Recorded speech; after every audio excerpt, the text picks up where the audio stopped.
السلام علیکم ورحمۃ اللہ وبرکاتہ۔ کیسے ہیں آپ سب لوگ؟ امید کرتی ہوں اللہ تعالیٰ کے فضل و کرم سے آپ سب ٹھیک ہوں گے، اور میں بھی اللہ تعالیٰ کا احسان ہے بالکل ٹھیک ہوں۔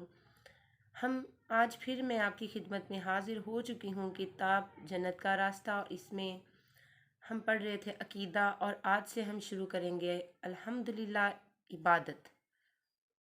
تو اللہ تعالیٰ کے نام کے ساتھ شروع کرتے ہیں۔ اعوذ باللہ من الشیطان الرجیم، بسم اللہ الرحمن الرحیم۔ رب اشرح لی صدری ویسر لی امری واحلل عقدۃ من لسانی یفقہوا قولی۔ رب زدنی علما، رب زدنی علما، رب زدنی علما۔ تو عبادت سے کیا مراد ہے؟ عبادات آج ہم دیکھتے ہیں۔ عبادات سے مراد عبادت روح کی غذا ہے، آزادی کا راستہ ہے، بندوں پر اللہ تعالیٰ کا حق ہے۔ العبودیہ کی اصل خضوع اور تذلل ہے۔ عبادت جس کا حکم دیا گیا وہ اللہ تعالیٰ کے حضور عاجزی، انکساری اور انتہائی محبت ہے۔ اللہ تعالیٰ سے محبت واجب ہے، یہ سورہ توبہ کی آیت نمبر 24 میں ہے۔ محبت کا آغاز لگاؤ سے ہوتا ہے، یعنی دل کا تعلق، پھر شوق کے ساتھ دل کا جھکاؤ ہوتا ہے، پھر جنون یعنی دل میں محبت چسپاں ہو جاتی ہے، پھر عشق ہوتا ہے، اور محبت کا آخری درجہ الوہیت کا ہے۔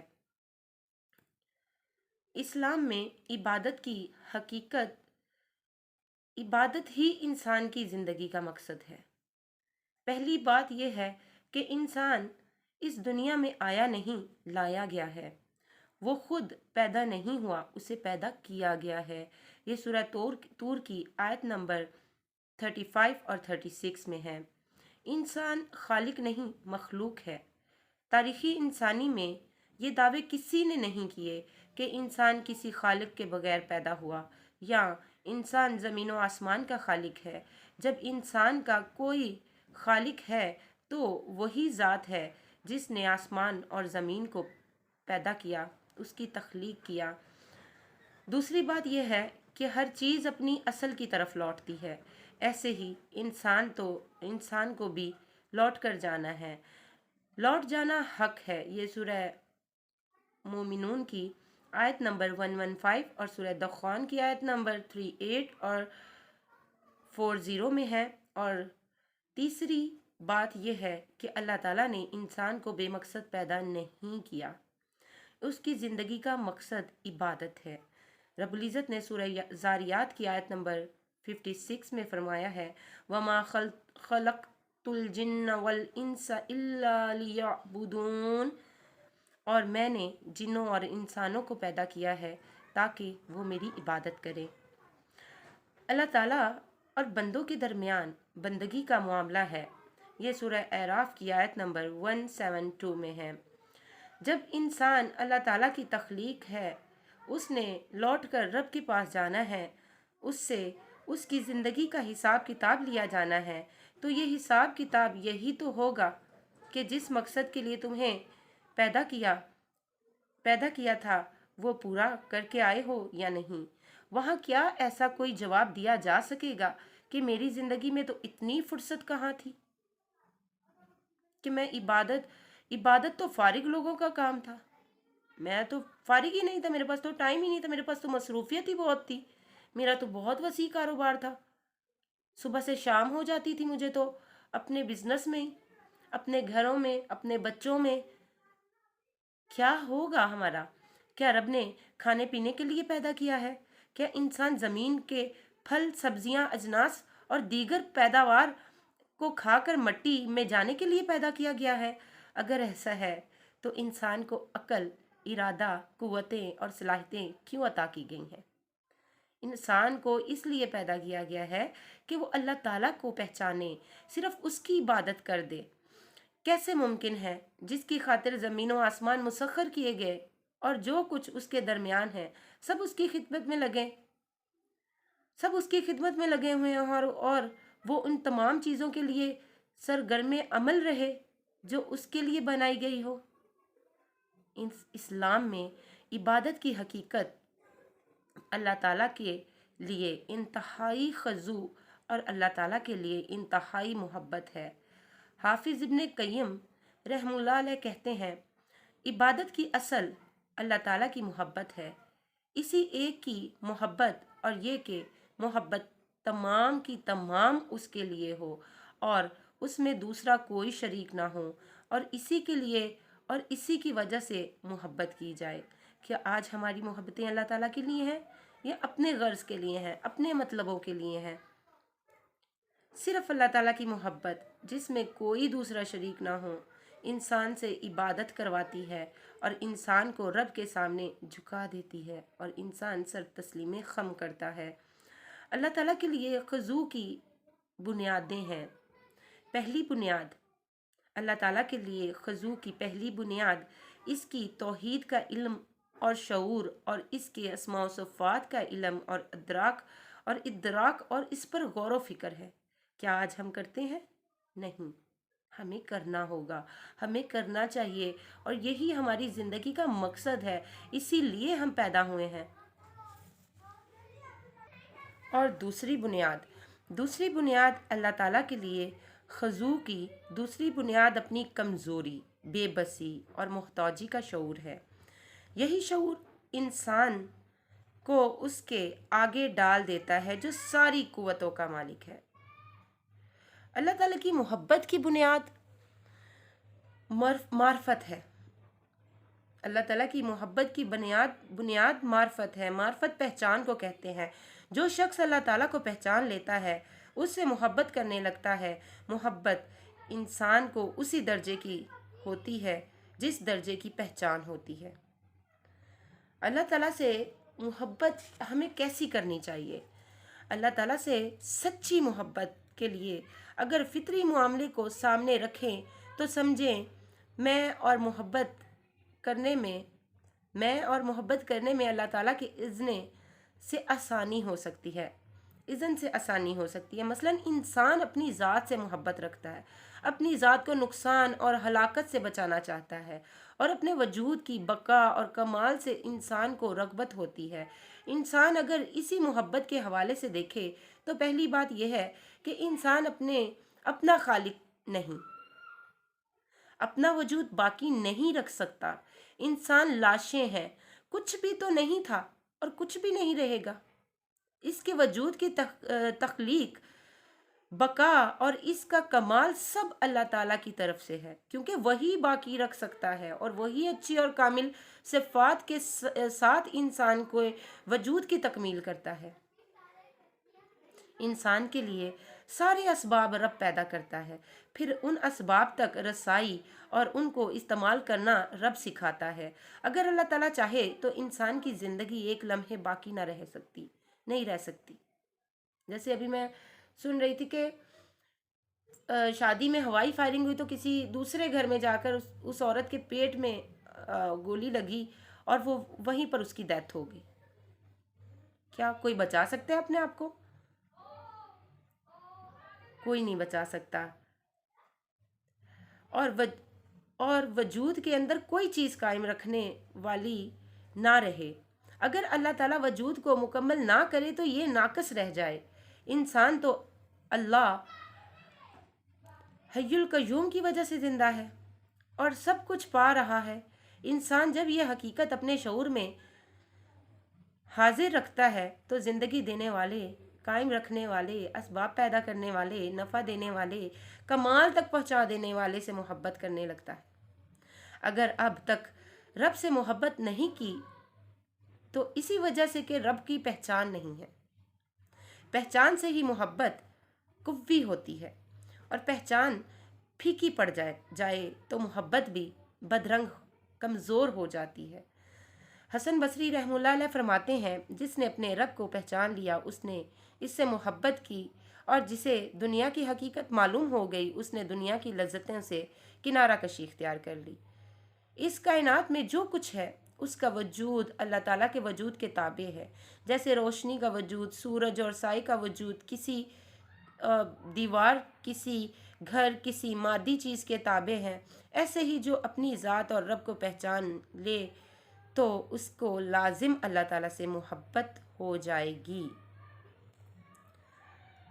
محمد صلی اللہ علیہ وسلم کو اللہ تعالیٰ سے کیسی محبت تھی؟ آپ صلی اللہ علیہ وسلم کو سب سے بڑھ کر اللہ تعالیٰ سے محبت تھی، کیونکہ آپ صلی اللہ علیہ وسلم کو سب سے بڑھ کر اللہ تعالیٰ کی پہچان تھی۔ اسی لیے رسول اللہ صلی اللہ علیہ وسلم کی آنکھوں کی ٹھنڈک نماز میں تھی۔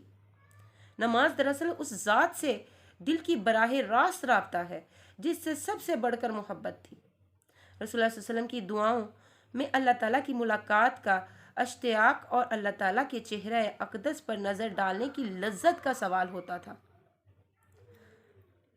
تمام رسولوں نے کس کی عبادت کی تھی؟